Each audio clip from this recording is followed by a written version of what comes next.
Bapak Ibu, saudara-saudari yang terkasih di dalam Kristus, selamat hari Minggu.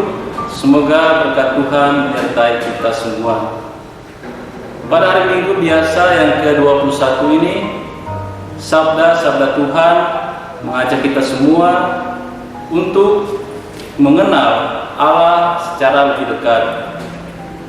Sebelum memulai permenungan ini, baiklah kita bertanya dahulu pada diri kita sendiri, siapakah Allah bagi diriku? Bapak Ibu, saudara-saudari yang terkasih, jika kita melihat dalam bacaan kedua yang diambil dari surat Paulus kepada jemaat di Roma, di sana kita dapat melihat bagaimana gambaran Allah itu dilukiskan sebagai pribadi yang maha bijaksana, yang menguasai segalanya dan tidak dapat diselidiki oleh manusia. Hal ini digambarkan juga jika kita melihat teks dalam bacaan yang pertama yang diambil dari kitab Yesaya. Di sana Allah digambarkan sebagai pribadi yang mampu mengubah hidup seseorang. Di sana ada contoh, dia adalah Sabna, seorang pengurus istana raja. Pada saat itu Allah berfirman kepadanya bahwa apa yang ada pada dirinya saat itu akan diberikan kepada Eliakim bin Hilkia.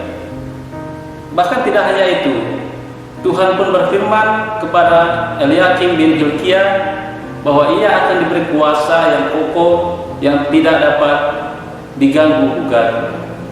Bapak Ibu, saudara-saudari yang terkasih, jika kita merenungkan dan merefleksikan apa yang terjadi dalam teks ini, kita dapat melihat bahwa Allah memiliki kuasa atas hidup manusia.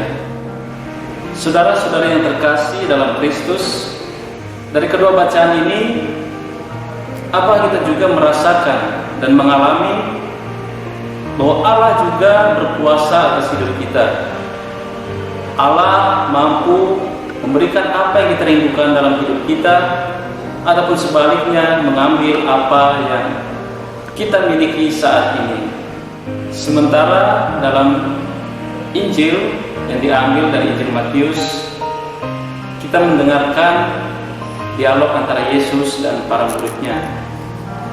Dan di sana kita mendengar pengakuan Petrus ketika ditanya oleh Yesus, siapakah ia menurut mereka, menurut para muridnya.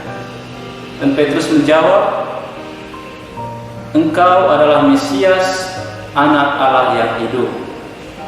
Jawaban Petrus ini adalah jawaban yang penuh keyakinan. Ia menjawab tanpa ia berpikir, tanpa ia merefleksikan dulu, tapi ia mengatakannya secara langsung. Dan seketika itu juga dijawab oleh Yesus, berbahagialah engkau Simon bin Yunus, sebab apa yang kau katakan bukan daripadamu, tetapi dari Bapa. Saudara-saudara yang terkasih, jika kita merenungkan apa yang dikatakan oleh Petrus, di sini ada suatu makna yang begitu dalam, di mana ia menyadari, ia mengakui, dan ia mengenal Yesus bukan hanya sebagai guru, tetapi sungguh-sungguh sebagai putra Allah yang hidup. Bila kita juga menarik ke belakang lagi, kita bisa melihat dari kesaksian hidup Petrus. Kendati ia pernah mengalami pengalaman yang sedih ketika ditinggalkan Yesus, ketika ia juga bahkan menyangkal Yesus, tapi kemudian dalam perjalanan hidupnya ia menjadi saksi, ia mewartakan, bahkan menjadi dasar bagi gereja dan iman umat Kristiani sampai saat ini. Saudara-saudara yang terkasih dalam Kristus, kita juga memiliki sumber iman yang sama, yaitu sumber yang berasal dari Kristus. Karena itu kita juga dipanggil untuk menghidupi dan menghayati iman yang sama, sebagaimana para murid yang telah mengembangkan, menyebarluaskan iman itu kepada dunia. Tetapi apakah kita sudah melaksanakannya? Karena itu marilah kita merenungkan bagaimana relasi kita dengan Allah saat ini. karena Dialah sumber dan asal segala sesuatu berasal.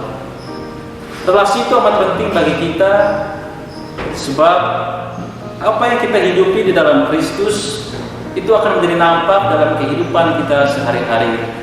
Sebab mengenal Kristus berarti juga menghayati, menghidupi apa yang dihidupi oleh Kristus. Dan dalam tindakan, dalam perilaku, dan dalam sikap kita sehari-hari. Dengan relasi yang begitu dekat, kita juga dipanggil untuk sungguh-sungguh menghayati, menghidupinya, dan kita mampu membedakannya dalam kehidupan kita sehari-hari. Mana yang baik dan mana yang buruk di hadapan Allah. Bapak Ibu Saudara-saudara yang terkasih dalam Kristus, semoga permenungan ini membantu kita semua untuk sungguh-sungguh mampu datang kepada Allah dan menghayati relasi kita kepadanya, bukan hanya di dalam kata-kata, tapi juga dalam tindakan kita sehari-hari. Semoga rahmat Tuhan membantu kita. Amin.